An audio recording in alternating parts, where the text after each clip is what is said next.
Hello, everyone. This is Game of the Week number 2. The topic is the only resource lender strategy exposed. As with last week, the link for this video, this one right here, will be in the description and at the end of this video. So I want to say a huge thank you to everyone who left feedback at the end of last week's Game of the Week. Your comments, your suggestions, even just your likes. It helped me a lot to continue refining this format, and I'm really excited that it seems to be a hit with everyone. So that said, this one I think is going to be a shorter video. It's going to be less thorough. I'm going to see if I can put this one together in 15 minutes or less, maybe a lot less. We'll see. I'll do more of, I guess, highlighting specific draft picks, specific moves. But please feel free to keep leaving feedback, whether positive or negative. I just really appreciate knowing what you guys are into. So let me begin. I'll change a few things in the format this time. I'm not going to go into the YouTube video yet again. For one reason, this one was recorded in 720p, so I'll just won't be able to give you as good a resolution with that. I'm in 1080p now. I fixed a setting. So that's one reason. And another reason, I just don't like the YouTube section.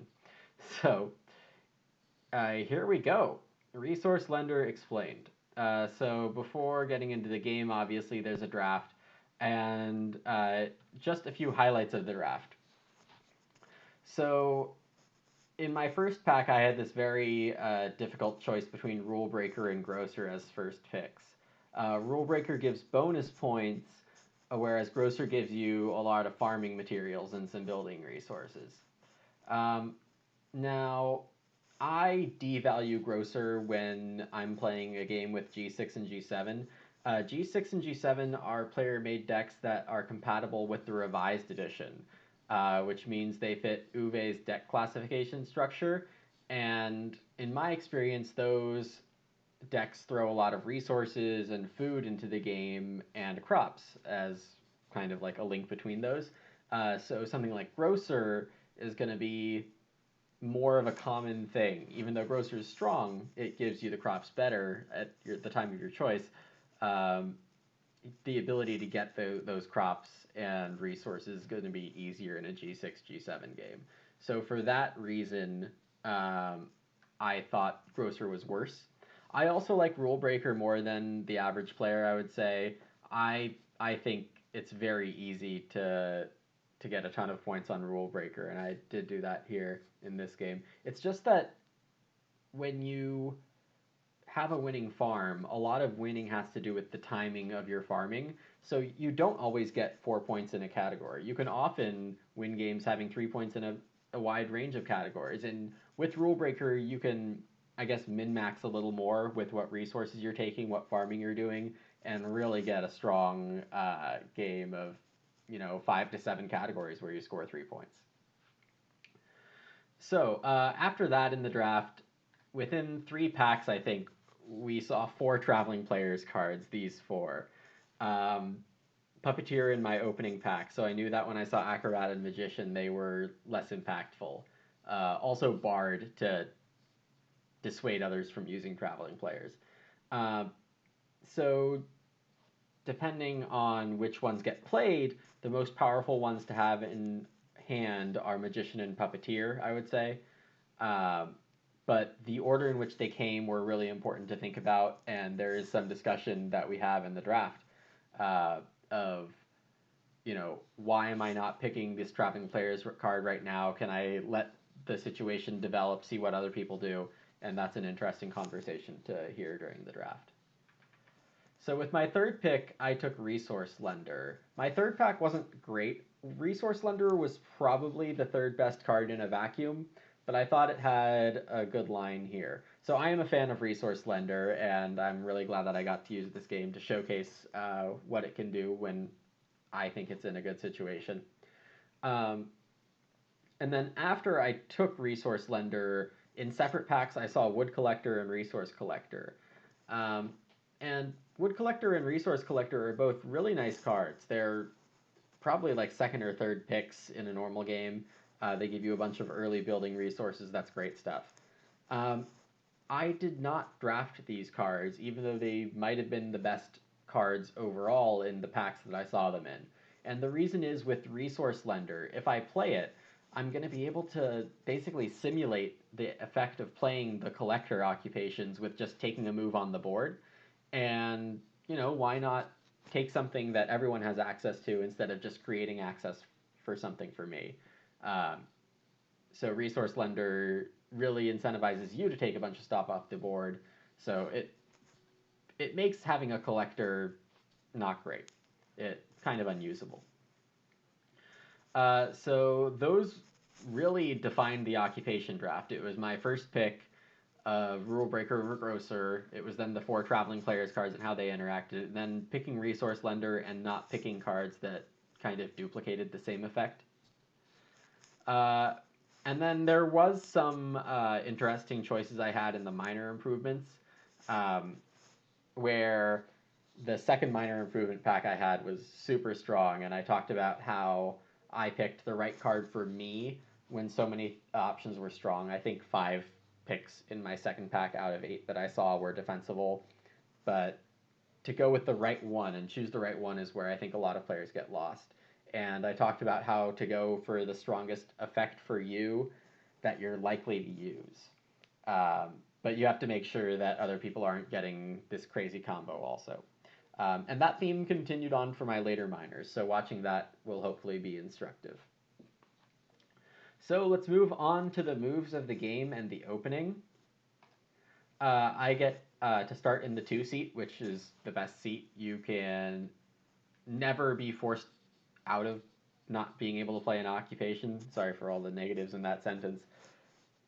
But the idea that you have the action or an occupation for you guaranteed, and you might get the action you would have taken as player 1, but with an extra food. So obviously, player 2 has an edge in comparison to player 1. So instead of taking reed stone food and having 4 food, 1 reed, 1 stone, we go into the resource lender line. And I mean, I talk about the 3 rules of resource lender. They basically boil down to play it immediately, use it immediately, and stop using it earlier than you think. Um, I think I give it a really good mini spiel there in the video. Uh, and so my stage 1 is just following those rules. With I think 6 of my 8 actions in stage 1, I'm taking resources. The 7th one is to play resource lender itself, and the 8th one is to take food.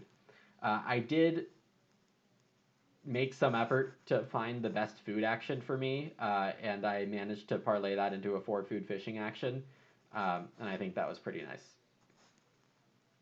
nice. Basically, what happened is that I would have been able to feed with reedstone food. Somebody, I think, yeah, Kulala right in front of me had taken start player. So instead of taking 3 food fishing with this second move, I took wood and kept lending things, which is the whole point of resource lender. So after round 5 starts, we're into the growth queue section of the game.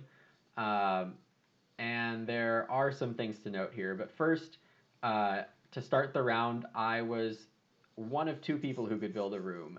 But the cards here are actually quite important.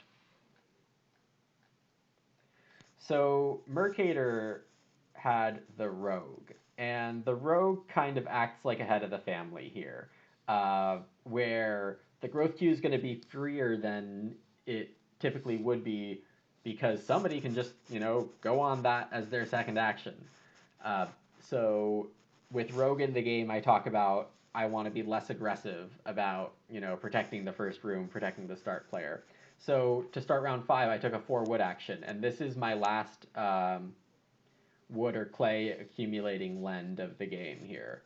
I just turned that off, especially for wood. You want to turn the wood things off very early, because the timing of having wood is very powerful. But after this lend, look at this. 4-4-2-1-1 wood coming in. That's really nice. And then Mercator is, because Family Growth hadn't come out yet, he took Reedstone Food, goes for the double build, with Rogue, and ideally for him, he gets 2 growths that he can just copy with Rogue. So round 6 was also interesting. I had no pressure to grow with my first move, and I did have an option with I think 7 wood and 3 reed, 3 plus 4, in my supply. I could have built a room with my first action in round 6, but instead I elected to play Overachiever. Um, and I would have built a room in many games where this situation comes up. But with Rogue in the game, my feeding situation's not very good. I have boarding school in my hand too. Um, with all these reasons combined, I decide to play Overachiever and Family Growth and get Basket Maker's Workshop with Overachiever in order to feed. And Basket Maker's Workshop is one of the cards that really works well with Resource Lender because the Reedstone food space is a great target for the Resource Lender throughout the game. Not just it doesn't, I guess, get restricted in the same way that wood or clay does uh, with Resource Lender, where you have to kind of stop lending very early. And I guess I didn't mention this in this video yet, but with Resource Lender, you don't want to take bad actions and make them okay. You want to keep taking good actions and make them even better. So you want to be taking Reedstone food, but I think a lot of people do like 1 reed in round 1 with Resource Lender to get 2 overall. I don't think that's good play. I think you should just keep taking good piles and make them even better for you with Resource Lender. So after round 6, I'm the only one to grow because Mercator had to use Rogue to copy build rooms instead of growth.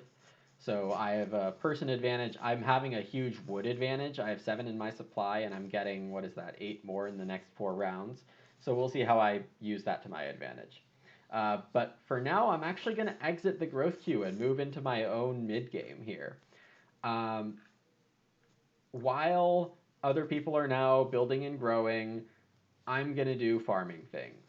I have all this wood coming in. I feed myself. I take more reedstone food, take more reed, take more wood, take more reedstone food. And by round 8, I have a casual 18 wood in my supply. Round 9, it goes up. I build a room and 3 stables being the rule breaker total. And I'm ready to grow again. The other people want to grow too. They do pretty well. But I think the really nice point is at the end of round 10. Look at my farm. I've spent 31 wood. 10 for rooms, 15 for fences, 6 for stables, and I have 3 more in my supply that I'm going to use for my miners. So I also fenced. When I fenced in round 10, there were 2 sheep, 1 boar, 1 cow on the board, which is like exactly what you want the animal situation to be in if you're fencing first. You want to be able to take those breeding pairs, put them on your farm, and let them grow. And I'm still not really rushing to grow because other people are doing the start player and like making sure they get in there. I'm farming. I'm going to get my points. I'm creating my points without tunnel visioning for that 4th person. This does cause a bit of issues because of, ironically, Treehouse and Treehouse Builder in the same game. Field Watchman plays Treehouse and gets to 4 people, and Kulala plays a 2-room stone house game where he's going to basically grow with room using a grotto and the Treehouse Builder to hold 5 people in his 2-room stone house. So I still have to do, I now at the end of stage 4 do have to do some getting back into the growth queue to use boarding school, get my peep back by the end of the game, and get to 5 people by the end of the game. But all that said, my farm, except for fields, is almost done.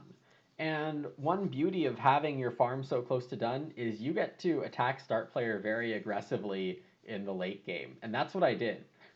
In round 11, it was available as my second action, so boom, start player.